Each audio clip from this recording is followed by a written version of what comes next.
ചില ആളുകൾ മലപ്പുറത്തേക്ക് പുറത്തുനിന്നൊക്കെ ആളുകൾ വന്നിട്ട് ഇവിടെ കുംഭമേള നടക്കാൻ പോവുകയാണ്, അതിൻ്റെ ഒരു മിനിയേച്ചർ ഇവിടെ നടക്കാൻ പോവുകയാണെന്നൊക്കെ വിശ്വസിക്കുന്ന കുറേ ആളുകളുണ്ട്. സത്യത്തിൽ അങ്ങനെ ഒരു കുംഭമേള മലപ്പുറത്ത് നടക്കുന്നില്ല. ആ ഉത്സവത്തിന് വേണ്ടി ഭാരതപ്പുഴയുടെ അതിൻ്റെ വിഷ്വൽ കണ്ടാൽ മനസ്സിലാവും. ഭാരതപ്പുഴയുടെ ഒരു സെന്ററിലേക്ക് പോകണം, ഒരു അവിടെ വെച്ചിട്ടാണ് അതിന്റെ ചടങ്ങുകളൊക്കെ. അപ്പം അതിനു വേണ്ടി ഒരു താൽക്കാലിക പാലം ഉണ്ടാക്കും. ആ പാലം ഉണ്ടാക്കുന്നതിന് വേണ്ടി ഇവർ അനധികൃതമായിട്ട് നിയമവിരുദ്ധമായിട്ട് കൊണ്ട് മണൽ നീക്കി അങ്ങനെയൊക്കെയുള്ള വിഷയങ്ങളാണ്. ഈ ശരിക്കും മലപ്പുറത്തുകാരെ ആംഗിളിൽ നിന്ന് ചിന്തിച്ചാൽ മലപ്പുറത്തുകാർക്ക് അതൊന്നും പ്രശ്നമല്ല. ഞാനൊരു മലപ്പുറത്തുകാരനാണ്. നമ്മളത് ഒരു എന്റർടൈൻമെന്റ് ആയിട്ട് എടുക്കും. നമ്മൾ അതിന് എന്ത് ചെയ്യാൻ പറ്റിയിട്ട് ചെയ്തു കൊടുക്കും. അതെ, തീർച്ചയായിട്ടും. മലപ്പുറത്ത് കുംഭമേള നടന്നാലും എന്ത് ഉത്സവം നടന്നാലും അത് മലപ്പുറത്തുകാരുടെ ഉത്സവമാണ്. അതെ അതെ. അവിടെ ജാതിയും മതമൊന്നും ഇല്ലാതെ തന്നെ അതിന്റെ കൂടെ നിൽക്കാൻ മലപ്പുറത്തെ ഓരോ മനുഷ്യരും. മലപ്പുറം ജില്ല എന്ന് പറഞ്ഞാൽ കേരളത്തിലെ ഏത് ജില്ലയെക്കാളും മികച്ച രീതിയിൽ ഹിന്ദുക്കളും മുസ്ലിങ്ങളും ക്രിസ്ത്യാനികളും സാഹോദര്യ മനോഭാവത്തോടുകൂടെ ജീവിക്കുന്ന ഒരു ജില്ലയാണ്. അതിനെങ്ങനെ നെഗറ്റീവായിട്ട് മാർക്കറ്റ് ചെയ്തിട്ടും ഈ 2026 വരെ അതിൻ്റെ ആ ഒരു നാട്ടിൽ ആ ഒരു സാമുദായികമായിട്ടുള്ള ഇഴയടുപ്പത്തെ തകർക്കാൻ ആർക്കും സാധിച്ചിട്ടില്ല.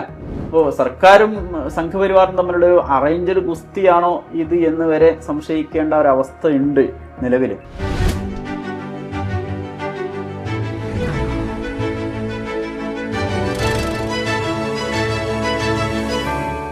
നമസ്കാരം. കേരളത്തിലെ തീവ്ര ഹിന്ദുത്വവാദികൾക്കും സംഘപരിവാർ സംഘടനകൾക്കും വിദ്വേഷം പ്രചരിപ്പിക്കാൻ പുതിയൊരു വിഷയം കൂടി കിട്ടിയിരിക്കുകയാണ്. എന്താണത്? മലപ്പുറം ജില്ലയിലെ തിരുനാവായയിൽ നടക്കാനിരിക്കുന്ന ഒരു ക്ഷേത്രവുമായി ബന്ധപ്പെട്ട ഒരു ചടങ്ങുമായി ബന്ധപ്പെട്ടാണ് ഈ വിഷയങ്ങളെല്ലാം നടക്കുന്നത്. മലപ്പുറത്തെ സമാന്തര കുംഭമേള എന്നൊക്കെയാണ് ഇതിനെ വിശേഷിപ്പിക്കപ്പെടുന്നത്. ഈ വിഷയത്തിൽ സോഷ്യൽ മീഡിയയിൽ വ്യാപകമായി വിദ്വേഷം പ്രചരിപ്പിച്ചു കൊണ്ടിരിക്കുകയാണ്. എന്താണ് ഇതുമായി ബന്ധപ്പെട്ട വിഷയങ്ങൾ എന്നാണ് ചർച്ച ചെയ്യുന്നത്. സ്വാഗതം.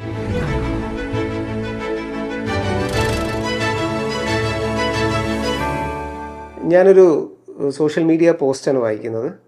ശശികല ടീച്ചർ എന്ന് പറഞ്ഞാൽ ഏത് കൊച്ചുകുട്ടികൾക്കും അറിയാതെ ആരാണെന്ന് ഞാൻ വായിക്കാം. ഗംഗ കയ്യേറി കുംഭമേള നടത്തിയവരെ ഉടുക്ക് കൊട്ടി പീഡിപ്പിക്കല്ലേ.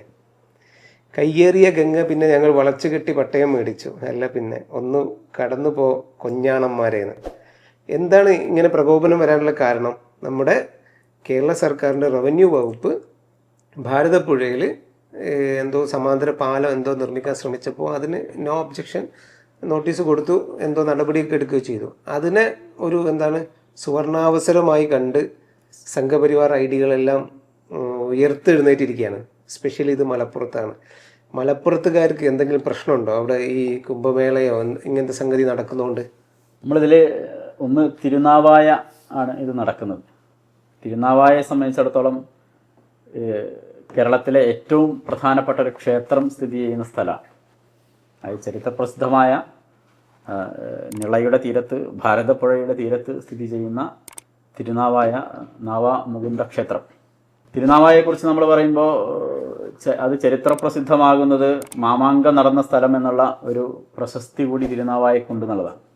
അതായത് മാമാങ്കം എന്ന് പറയുന്ന ഒരു സാംസ്കാരികോത്സവം 12 വർഷം കൂടുമ്പോൾ കൃത്യമായി നടന്നിരുന്നത് തിരുനാവായയിലായി.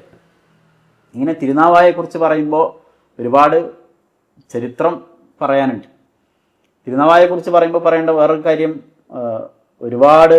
കേരളത്തിൽ ഒരുപാട് ക്ഷേത്രങ്ങളിലേക്ക് താമര, അതായത് പൂജയ്ക്ക് ആവശ്യമായിട്ടുള്ള താമര കൊണ്ടുപോകുന്ന താമരപ്പാടങ്ങൾ, അത് കൃഷി ചെയ്യുന്നത് ആരാണെന്ന് അവിടുത്തെ മാപ്പിളമാരാണ് അത് കൃഷി ചെയ്യുന്നത് ഏറ്റവും കൂടുതലും. അതായത് ഏറ്റവും കൂടുതൽ ഇപ്പോൾ നാവാമുകുന്ദ ക്ഷേത്രത്തിൽ മാത്രമല്ല, കാടാമ്പുഴ ക്ഷേത്രത്തിലേക്ക്, ഗുരുവായൂർ ക്ഷേത്രത്തിലേക്ക്, അങ്ങനെ കേരളത്തിലെ പ്രധാനപ്പെട്ട ക്ഷേത്രങ്ങളിലേക്കൊക്കെ കൊണ്ടുപോകുന്ന, പൂജയ്ക്ക് വേണ്ടി കൊണ്ടുപോകുന്ന പൂക്കളിൽ തിരുനാവായയിലെ താമരപ്പാടങ്ങളിൽ പണിയെടുക്കുന്ന മാപ്പിളമാരുടെ വിയർപ്പുണ്ട് എന്നുള്ളതാണ്. അപ്പം മതസാഹോദര്യത്തിൻ്റെ കൂടെ ഒരു വലിയൊരു കേന്ദ്രമാണ് തിരുനാവായ എന്ന് നമുക്ക് വളരെ കൃത്യമായിട്ട് പറയാൻ കഴിയും.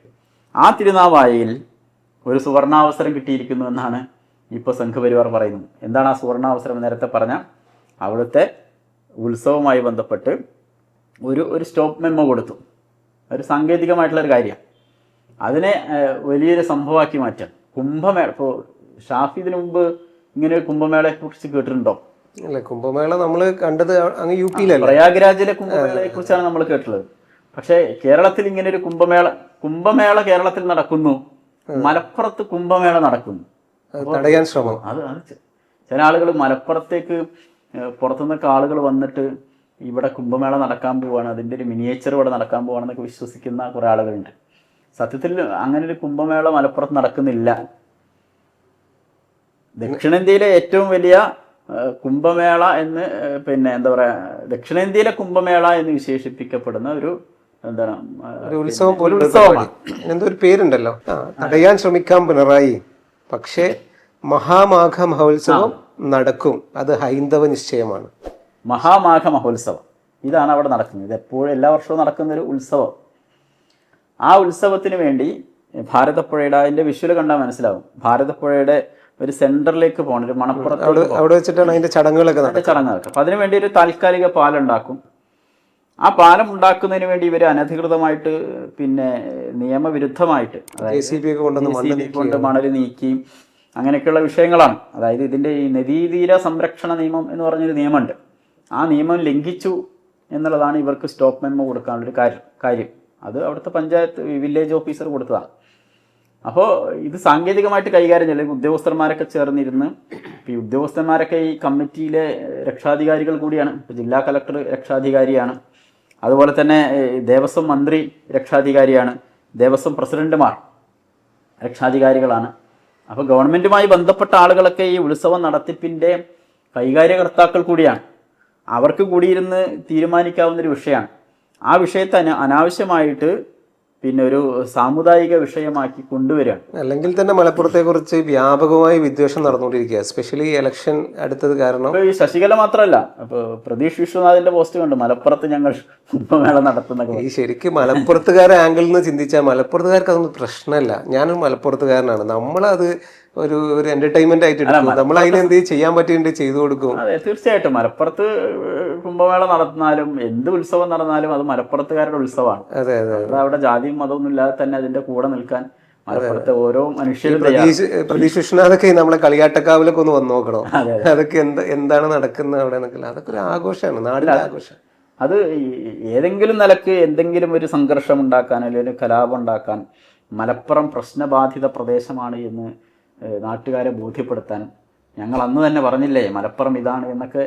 ആ ഒരു തരത്തിലേക്ക് സംഘപരിവാറിന് ഇപ്പൊ തന്നെ സകല വിദേശ യൂട്യൂബ് ചാനലുകളും അങ്ങനത്തെ ഡിസ്കഷൻ തുടങ്ങി. ഒരു മലപ്പുറത്തെ ജനസംഖ്യ നോക്കാൻ തുടങ്ങി. ഇപ്പൊ ഏതൊരു യൂട്യൂബ് ചാനൽ കഴിഞ്ഞ ദിവസം ഞാൻ കണ്ടു, കേരളത്തിൽ കഴിഞ്ഞ ദിവസം 1ാം ക്ലാസ്സിലോട്ട് അഡ്മിഷൻ എടുത്ത കുട്ടികളുടെ എണ്ണം പറയുന്നു. അതിന് 25% ഇവിടുന്നാണെന്ന്, നമ്മളെ മലപ്പുറം ജില്ലയിൽ നിന്നാണെന്ന്. ബാക്കി 6 ജില്ലകൾ കൂട്ടിയിട്ടും അത്ര ഇല്ല. അപ്പൊ ഇവര് 12 വർഷം കഴിഞ്ഞാൽ വോട്ട് ചെയ്യാൻ തുടങ്ങും. അപ്പൊ എന്താ സംഭവിക്കുക എന്നൊക്കെയാണ് അവർ ചിന്തിച്ചുകൊണ്ടിരിക്കുന്നത്. അങ്ങനെ ചിന്തിച്ചുകൊണ്ടിരിക്കുന്നവരുടെ ഇടയിലോട്ടാണ് സംഗതി ചെല്ലുന്നത്. ഇസ്ലാമോഫോബിയുടെ ഭാഗമാണ് അതൊരു മലപ്പുറം ഭീതി ഉണ്ടാക്കുക. അത് ഇന്നും ഇന്നലെ തുടങ്ങിയതല്ല, കുറെ കാലമായിട്ട് തുടങ്ങിയതാണ്. മലപ്പുറം വിഭജിച്ച് വേറെ 2 പോർഷനാക്കാൻ പറഞ്ഞാൽ അതും പറ്റില്ല. മലപ്പുറം ജില്ലാ വിഭജനം ഒന്നും പറയാൻ പറ്റാത്തൊരവസ്ഥയിലേക്ക് കേരളത്തെ കൊണ്ടു ചെന്നെത്തിച്ചത് മലപ്പുറത്തെ ഒരു ഭീകരമായ. നമ്മുടെ കാന്തപുരം ഉസ്താദ് പോലെ യാത്രയിൽ അതൊന്ന് പരാമർശിച്ചു. അവരെ നേരായി മൊത്തം. ഇപ്പൊ അവർക്ക് എറണാകുളത്ത് ചെന്നപ്പോൾ എറണാകുളം വിഭജിക്കണം എന്ന് വരെ പറയേണ്ടി വന്നു, ബാലൻസ് ചെയ്യേണ്ടി വന്നു. അതെ, ഇവിടെ നമ്മൾ മനസ്സിലാക്കേണ്ടത് ഇപ്പോൾ നമ്മളെ വിഷയം ഇതായതുകൊണ്ട് അതിൽ ഊന്നി സംസാരിക്കാം. അതായത് ഇപ്പോൾ മഹാമാഘ മഹോത്സവം നടക്കുന്നു. ആ ഉത്സവം നടത്തിപ്പിന് വേണ്ടി അവിടുത്തെ അധികാരികൾ, ഇപ്പോൾ സ്റ്റേറ്റിന് ചില ഉത്തരവാദിത്തങ്ങളുണ്ട്. ഇപ്പോൾ നമ്മൾ കുംഭമേളയിൽ തന്നെ ഒരുപാട് അപകടങ്ങൾ നടന്നു. ഇപ്പോൾ കഴിഞ്ഞ കുംഭമേളയിൽ തന്നെ ഒരുപാട് ആളുകൾ വലിയ മരണങ്ങൾ നടന്നു. പക്ഷേ അത് വേണ്ട ഇത് റിപ്പോർട്ട് ചെയ്യപ്പെട്ടു. അവിടെ ഇപ്പോൾ താൽക്കാലിക പാലം ഉണ്ടാക്കിയാലും ശരി, അവിടുത്തെ നിർമ്മാണ പ്രവർത്തനങ്ങളായാലും ശരി, അതൊക്കെ അവിടുത്തെ സുരക്ഷ കൂടി കണക്കിലെടുത്താവണം. അപ്പോൾ അവിടെ വരുന്ന ആളുകൾക്ക്, ഇപ്പോൾ 100 കണക്കിന് ആളുകൾ അവിടെ വരും, ആ ആളുകൾക്ക് അപകടം പറ്റരുത്, അവരുടെ സുരക്ഷ നോക്കേണ്ടത് സ്റ്റേറ്റിന്റെ ഉത്തരവാദിത്തമാണ്. അപ്പോൾ ആ നിലക്ക് ഗവൺമെന്റിന്റെ ഈ വകുപ്പുകൾ ഇടപെടുന്നതിൽ അപാകതയില്ല.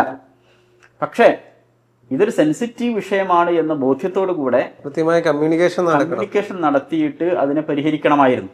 ഇപ്പോൾ ഒരു നോട്ടീസ് കൊടുത്തു, ഒരു ഷോർട്ട് പീരീഡിലാണ് ഈ നോട്ടീസ് കൊടുക്കുന്നത്. ഇപ്പോൾ ഇവർ പറയുന്നത്, സംഘാടകർ പറയുന്നത്, കഴിഞ്ഞ നവംബർ 14 എന്ത് ചെയ്തിട്ടുണ്ട്, ഇവർ ആപ്ലിക്കേഷൻ കൊടുത്തിട്ടുണ്ട് അനുമതിക്കായി. അതിന് കളക്ടർ യാതൊരു മറുപടിയും കൊടുത്തിട്ടില്ല. എന്നിട്ട് ഇപ്പോൾ വന്നിട്ട് ഇതിന് സ്റ്റോപ്പ് മെമ്മോ കൊടുത്തിരിക്കും. ഇത് കൃത്യമായിട്ടുള്ള ഹിന്ദു വിരുദ്ധ നീക്കമാണെന്നൊക്കെ പറഞ്ഞിട്ടുള്ള ഒരു പ്രചാരണമാണ് നടക്കുന്നത്. അപ്പോൾ വാസ്തവത്തിൽ ഇത് വളരെ കൃത്യമായിട്ടുള്ള ഒരു എക്സിക്യൂട്ടീവിൻ്റെ സാങ്കേതികമായിട്ടുള്ള ഇടപെടലാണ്. അതിനെ വൈകാരികമാക്കി മാറ്റുകയാണ്. ഒരു അവസരം ഇപ്പോൾ കേരളത്തെ സംബന്ധിച്ചിടത്തോളം, പ്രത്യേകിച്ച് മലപ്പുറം ജില്ലയിൽ ഒരു സംഗതി നടക്കുമ്പോൾ അതിൽ ഒരു ഇടപെടാനുള്ളൊരു സുവർണാവസരം ഞങ്ങൾക്ക് കിട്ടിയിരിക്കുന്നു എന്നതാണ് സംഘപരിവാറിനെ സംബന്ധിച്ചിടത്തോളം ഇതിനെ ആഘോഷിക്കാനുള്ളൊരു പ്രധാനപ്പെട്ട കാരണം. ഇവിടെ നമ്മൾ മനസ്സിലാക്കേണ്ടത്, മലപ്പുറം ജില്ല എന്ന് പറഞ്ഞാൽ കേരളത്തിലെ ഏത് ജില്ലയേക്കാളും മികച്ച രീതിയിൽ ഹിന്ദുക്കളും മുസ്ലിങ്ങളും ക്രിസ്ത്യാനികളും സാഹോദര്യ മനോഭാവത്തോടുകൂടി ജീവിക്കുന്ന ഒരു ജില്ലയാണ്. അതിനെങ്ങനെ പിന്നെ നെഗറ്റീവായിട്ട് മാർക്കറ്റ് ചെയ്തിട്ടും ഈ 2026 വരെ അതിൻ്റെ ആ ഒരു നാട്ടിൽ ആ ഒരു സാമുദായികമായിട്ടുള്ള ഇഴയടുപ്പത്തെ തകർക്കാൻ ആർക്കും സാധിച്ചിട്ടില്ല. ഇനിയിപ്പോൾ പുറത്തുനിന്നൊക്കെ കുറച്ച് ആളുകളെ കൊണ്ടുവന്നിട്ട് ഇപ്പോൾ ഇവിടെ കുംഭമേള നടക്കാൻ പോകണമെങ്കിൽ ഇവിടെ കുറച്ച് ആളുകൾ ഇതിനെ തടയാൻ പോവാണ് എന്നൊക്കെ പറഞ്ഞ് പുറത്തുനിന്നൊക്കെ കുറച്ച് ആളുകളെ കൊണ്ടുവന്നിട്ട് നോർത്തിലൊക്കെ ഇനിയിപ്പോൾ എങ്ങനെ ഇത് ഓടുകയെന്ന് പറയാൻ പറ്റില്ല. ഇപ്പോൾ മലപ്പുറത്ത് ഉത്സവം നടത്താൻ സമ്മതിക്കുന്നില്ല, അങ്ങനെയായിരിക്കും പിന്നെ നോർത്തിൽ ഓടുന്നത്. അപ്പോൾ ഇതിനെ വർഗീയമായിട്ടുള്ളൊരു ലഹളയിലേക്ക്, വർഗീയമായിട്ടുള്ളൊരു ഡിസ്കഷനിലേക്ക് ഇതിനെ കൊണ്ടുപോവുക എന്നുള്ളത് വളരെയധികം കാര്യമാണ്. ഗവൺമെൻറ് ഈ കാര്യത്തിൽ എന്ത് ചെയ്യണം? സൂക്ഷ്മത പാലിക്കണം. കൃത്യമായിട്ടുള്ള അതിന്റെ മറ്റൊരു ഉദാഹരണമാണ് തൃശ്ശൂർ പൂരം. പല സാങ്കേതിക പ്രശ്നങ്ങൾ പറഞ്ഞിട്ട് ഇവർ അതിന് റെസ്ട്രിക്ഷൻസ് കൊണ്ടുവന്നു. സുരേഷ് ഗോപി അത് കൃത്യമായിട്ട് യൂട്ടിലൈസ് ചെയ്തു. മൂപ്പരിപ്പോൾ MP ആണ്, കേന്ദ്രമന്ത്രിയാണ്. അതാണ് ഇവിടെയൊക്കെ സംഭവിക്കാൻ പോകുന്നത്. അതായത് ഇപ്പോൾ സർക്കാരും സംഘപരിവാറും തമ്മിലുള്ള ഒരു അറേഞ്ച്ഡ് ഗുസ്തിയാണോ ഇത് എന്ന് വരെ സംശയിക്കേണ്ട ഒരവസ്ഥ ഉണ്ട് നിലവിൽ. കാരണം എങ്ങനെയെങ്കിലും ഇത് അവിടെ ആംബുലൻസിൽ പാതിരാക്ക് സുരേഷ് ഗോപി വന്ന മാതിരി ഇവിടെ പലരും വരും. അതെ, അപ്പോൾ ഇത് നമ്മൾ കരുതലോടെ കാണേണ്ട വിഷയമാണ്. ഇത് സോഷ്യൽ മീഡിയയിലെ എന്തെങ്കിലും വെല്ലുവിളികളോ അതിൽ കേവലമായിട്ടുള്ള മുതലെടുപ്പ് മാത്രമല്ല, മലപ്പുറത്ത് നടക്കുന്നൊരു ഉത്സവം എന്നുള്ള നിലക്ക് മലപ്പുറത്ത് ഏത് ഉത്സവം നടന്നാലും അതിൻ്റെ കൂടെ നിൽക്കുന്ന ആളുകളാണ് മലപ്പുറത്തുകാർ. ഇപ്പോൾ ഏതെങ്കിലും മുസ്ലിം സംഘടനയോ അതല്ലെങ്കിൽ ഏതെങ്കിലും രാഷ്ട്രീയ പാർട്ടിയോ ഈ ഉത്സവത്തിനെതിരെ എന്തെങ്കിലും സ്റ്റേറ്റ്മെൻറ്റ് നടത്തി നമ്മൾ കണ്ടിട്ടില്ല. ആ ഒരവസ്ഥയിലാണ് ഇതിനെ വർഗീയമായി മുതലെടുക്കാൻ സംഘപരിവാർ ശ്രമിക്കുന്നത്. അപ്പോൾ ഇവിടെ വളരെ കൃത്യമായിട്ട് ഇടപെടൽ നടത്തണം എന്നുള്ളതാണ് പറയാനുള്ളത്. Okay, thank you.